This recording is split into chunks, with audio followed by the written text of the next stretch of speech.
Salut, nous sommes pratiquement rendus au premier dimanche de carême et comme je l'avais déjà, comme j'avais exprimé la fois passée, je voudrais pendant ce temps de carême partager avec toi et avec d'autres amis le texte de dimanche, non, le texte de liturgique du dimanche surtout.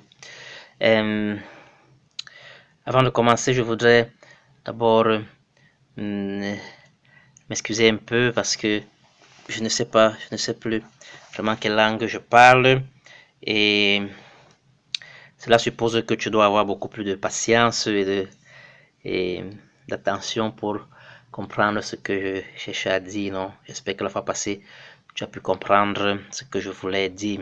Cela dit, la fois passée, je parlais de carême comme ce chemin de libération, non? Chemin de libération où nous sommes invités à aller au lieu plus intime de notre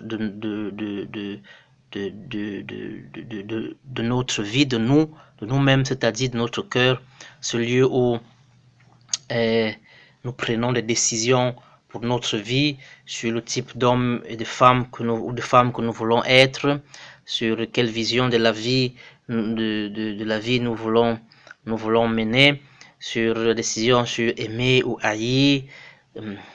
Ce lieu où malheureusement, bien de fois, les décisions que nous prenons ne sont pas toujours celles qui nous rendent heureux, non?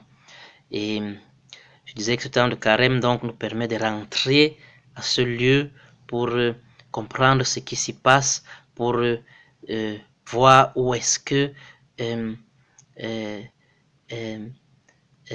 nous sommes encore, où le lien, ce qui nous lie encore à une décision qui ne nous rend pas heureuse et qu'on ne parvient pas à nous en libérer, non?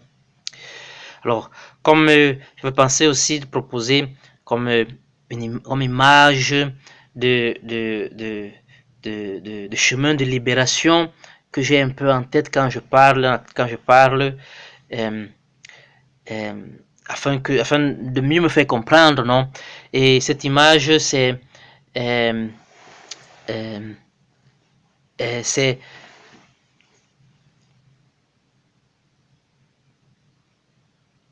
chapitre 16 du livre d'Exode, où Dieu fait sortir Israël de la condition de servitude en Égypte. Effectivement, quand on parle de 40 jours, on fait allusion aussi aux 40 années qu'Israël a parcouru dans le désert pour rejoindre la terre promise.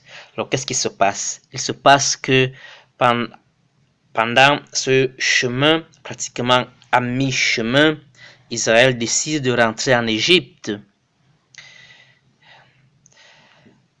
Imagine Israël qui a crié sa douleur, qui a crié son mal-être.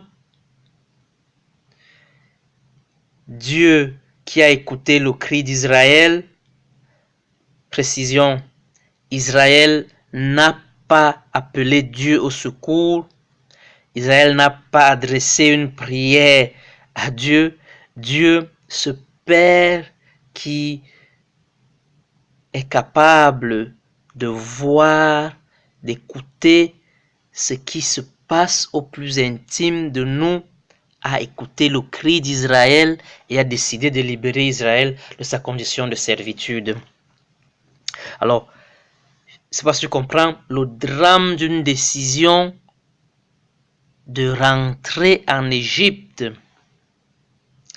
Israël ne rentrera pas en Égypte, on le sait, mais Israël prendra une décision autant dramatique que celle de rentrer en Égypte. Le peuple d'Israël se fera fabriquer une idole à partir de biens précieux qu'ils avaient pu emporter de l'Égypte, des bijoux en argent, en métal précieux, qui feront fondre et se feront un veau en métal fondu. Et à cette idole, Israël dira, tu es mon Dieu. Cette idole qui a des yeux mais ne voit pas, qui a des oreilles mais n'entend pas, qui a une bouche mais ne parle pas. Israël préfère cette idole à Dieu qui a vu, qui a écouté le cri d'Israël et qui est parti le libérer. Israël pratiquement doute que la promesse d'une terre où couleront le miel et du lait,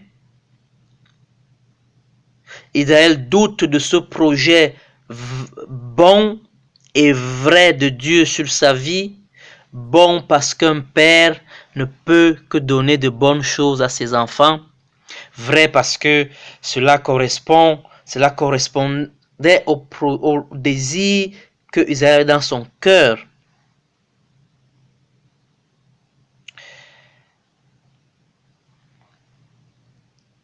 Notre liberté qui choisit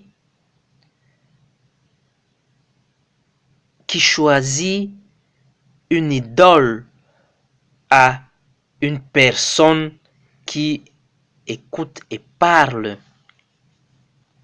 Alors, si nous sommes d'accord que le temps de carême est un chemin de libération, alors ça veut dire que tout le reste prend un sens nouveau. Le jeûne ne sera plus ce sacrifice que je dois faire pour Dieu et puis avoir quelque chose en récompense.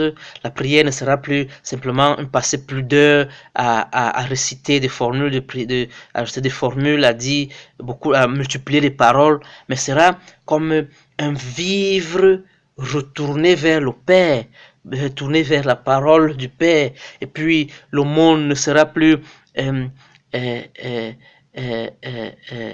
un précepte religieux, c'est-à-dire il faut donner au pauvre pour recevoir des bienfaits, des bénéfices, mais ce sera apprendre à aimer avec la mesure de l'amour du Père même, non? Qui ferait cela? Qui fait cela? Qui prend soin, qui écoute le cri de l'enfant et va le faire sortir de là. Donc tout prendra un sens nouveau. Le carême ne sera plus cette classique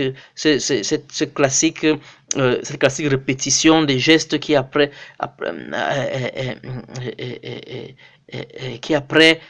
ne nous donne pas grand chose autre que la satisfaction psychologique d'avoir fait ce qu'on devrait faire, non?